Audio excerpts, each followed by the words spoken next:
माणगाव तालुक्यातील गोरेगाव विभागातील खांडपाले बौद्धवाडीमध्ये जाणाऱ्या रस्त्यावर अतिक्रमण केल्याच्या प्रकरणाने गंभीर वळण घेतले असून संतप्त ग्रामस्थांनी आमरण उपोषणाचा इशारा दिला आहे। गेल्या अनेक वर्षांपासून सुरू असलेल्या या वादामुळे बौद्धवाडीतील नागरिकांना मोठ्या अडचणींना सामोरे जावे लागत आहे। मिळालेल्या माहितीनुसार खांडपाले बौद्धवाडीमध्ये जाणारा हा रस्ता गावठाण जागेतून वडिलोपार्जित असून याच मार्गाने अनेक वर्षांपासून वाहतूक सुरू होती। मात्र रस्त्यालगत राहणारे पांढरी बोले यांनी वेळोवेळी घराचे बांधकाम वाढवत हा रस्ता अरुंद करून अडथळा निर्माण केल्याचा आरोप ग्रामस्थांनी केला आहे। त्यामुळे बौद्ध समाजाच्या दळणवळणावर परिणाम झाला असून हा मार्ग जवळपास बंद होण्याच्या स्थितीत आहे। बौद्धवाडीमध्ये सुमारे 40 ते 45 कुटुंबे राहत असून त्यांच्यासाठी हा एकमेव मुख्य मार्ग आहे। अतिक्रमणामुळे मोठी वाहने तर सोडाच पण अत्यावश्यक सेवांसाठी लागणाऱ्या रुग्णवाहिका आणि अग्निशमन दलाच्या गाड्यांनाही प्रवेश करणे अशक्य झाले आहे। त्यामुळे कोणतीही आपत्कालीन परिस्थिती उद्भवल्यास मोठा अनर्थ होण्याची भीती व्यक्त केली जात आहे। या प्रकरणी बौद्धवाडीतील ग्रामस्थांनी ग्रामपंचायत, पंचायत समिती माणगाव, तहसीलदार आणि जिल्हाधिकारी कार्यालयाकडे वारंवार तक्रारी व निवेदने दिली आहेत। पंचायत समितीकडून अतिक्रमण हटवण्याबाबत नोटीसही देण्यात आली होती, मात्र संबंधितांकडून त्याकडे दुर्लक्ष करून बांधकाम सुरूच ठेवण्यात आले आहे। दरम्यान 9 एप्रिल 2026 रोजी पंचायत समितीचे सभापती विलास शिंदे, उपसभापती मनीषा मालोरे, गटविकास अधिकारी शुभदा पाटील आणि इतर पदाधिकाऱ्यांनी घटनास्थळी भेट देऊन पाहणी केली। त्यांनी संबंधितांना समजवण्याचा प्रयत्न केला, मात्र त्यांना सहकार्य मिळाले नाही। या पार्श्वभूमीवर जर तात्काळ अतिक्रमण हटवून रस्ता मोकळा करण्यात आला नाही तर दलित समाजाकडून आमरण उपोषण व तीव्र आंदोलन छेडण्यात येईल, असा संतप्त इशारा ग्रामस्थांनी दिला आहे।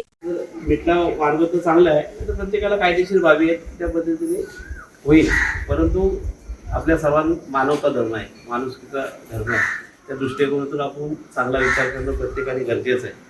कारण माणसाचं आपण सर्वजण पाहतोय, आज जिवंत आहे माणूस, एक तासाने काय होईल का उद्या काय होईल कुणाचंही काय सांगता येत नाही, परंतु माणुसकी खांडपाले गावामध्ये आमच्या रहदारीच्या रस्त्यावरती पंढरी शांताराम बोले यांनी त्यांच्या राहत्या घरापासून जे अतिरिक्त घर बांधत असताना जे अतिरिक्त बांधकाम करून आमच्या येण्या जाण्याच्या रहदारीच्या रस्त्यावरती खूप अडचण निर्माण केले। त्यासाठी आम्हाला आपत्कालीन परिस्थितीच्या वेळी जी मदत मिळावी ती मदत मिळत नाही आहे। आम्हाला खूप अडचणी सहन कराव्या लागत आहेत, तर त्याची शासनाने नोंद घ्यावी। आमच्या इथे एका इस्मानी म्हणजे आमच्या रहदारीच्या रस्त्यावरती त्यांनी जे घर बांधलेलं आहे अतिक्रमण जागा करून, तर त्यासाठी आम्हाला म्हणजे येणारे जे आमचे दरडग्रस्त गाव असल्या कारणाने आम्हाला म्हणजे यायचं जायचं मोठ्या गाड्यांचा प्रॉब्लेम होते।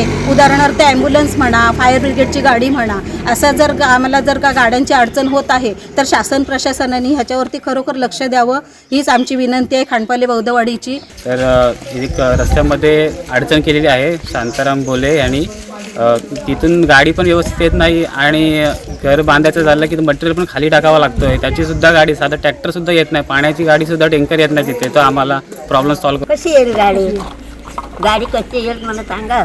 मैसानी पुलावरनं खिकलं आणलं चालत, माझ्या बापाचं, आईचं, बहिणीचं चालत बापाने आणलं, आता म्हणजे तेच लागते गाडीला। गाडीला लागलं म्हणजे गाडीचं पण नुकसान, तुझं पण नुकसान, बरोबर ना। वादळवारा लाईव्हसाठी गौतम जाधव, इंदापूर। नवी मुंबई व रायगड जिल्ह्यातील ताज्या बातम्या आणि घडामोडींसाठी सबस्क्राईब करा वादळवारा लाईव्ह चॅनल आणि दाबा बेल आयकॉन।